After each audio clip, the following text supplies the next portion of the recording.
Hello and welcome to today's Monday update. It feels like summer out there, doesn't it? It's a beautiful day. It's a hot one.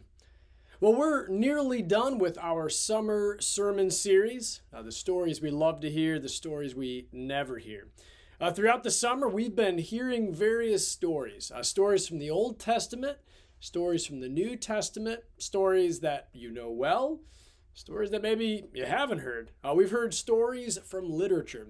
In all of these stories, though they're very different, they all hang together in Christ Jesus. The story of Jesus is the story under which all these other stories find their proper place. They find their meaning, their home. The Gospel of John helps us make sense of all this. John chapter 20, the very end of John's gospel, we hear this. Now Jesus did many other signs in the presence of the disciples, which are not written in this book. But these are written, so that you may believe that Jesus is the Christ, the Son of God, that by believing you may have life in his name. This is really important, and I share this with you because it helps us make sense of things beyond John's gospel.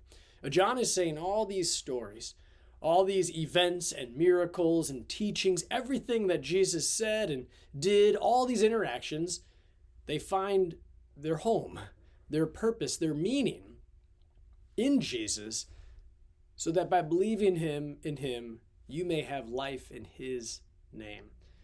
At the center of it all, the point of it all, is that you and me, that we might know the story of salvation in Christ Jesus, that we might trust in that story and conform our lives to that story.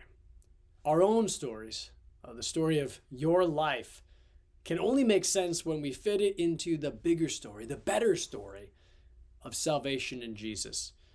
So I hope that this sermon series over these past couple months has helped you in making sense of biblical stories, ones you know well, ones you don't know well. I hope it's helped you make sense of your story. I hope that it's helped you make sense of that story of salvation that is ours in Jesus. Well, I do want to give you two updates as we begin this week. The first one is this. As you know, there have been some changes recently in the status of the coronavirus pandemic. We're aware of that. We're monitoring that. As such, we've sought the input of our COVID advisory team to help us to continue to make wise and prudent decisions for how best to continue doing ministry in a safe manner.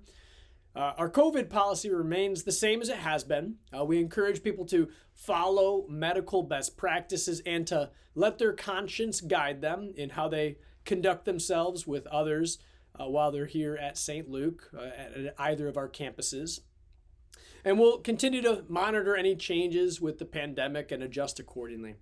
Second, you should know that our Associate Pastor Call Committee has met for the first time. They met last week, and they've begun their work in earnest. Please let me invite you, encourage you to lift them up in prayer as they do this work on our behalf, developing the position description for this associate pastor, and then also working with the district and the synod in receiving a call list and then interviewing candidates. Please keep them in prayer, and I'll be sure to keep you updated. Well, God's blessings to you as you begin this week, knowing the peace and the power of the cross.